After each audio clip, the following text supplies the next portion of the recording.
Hello बच्चों, welcome है इस वीडियो में। और यहाँ हम सीखेंगे बच्चों ABCD लिखना कैसे। आपने कलर से, कौन सा कलर है ये? Blue, white, green, red, black और ये है बच्चों येलो कलर। और लिखना स्टार्ट करते हैं अपनी ABCD। Letter A for apple, A for apple.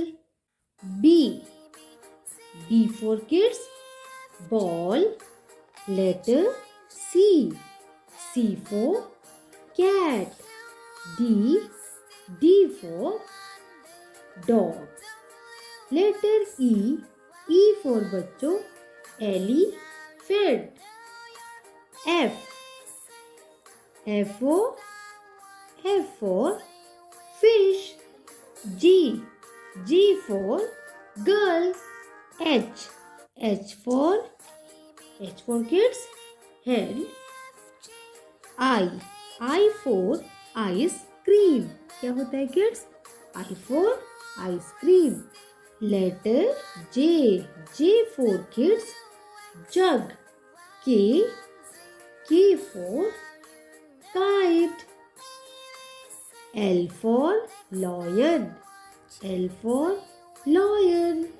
Letter M for बच्चों monkey. N for nest. N for बच्चों nest. O for owl. P for parrot. Letter Q for queen. ये है बच्चों letter R for rose. Letter S for ship. Letter T for tiger.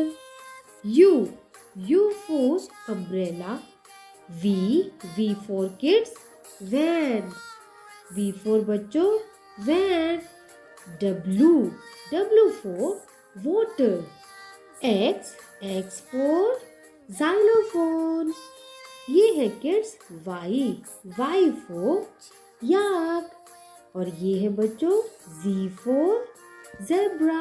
तो ये थी बच्चों हमारी ABCD HIJKLMNOPQRSTUVWXYZ. Bye bye kids.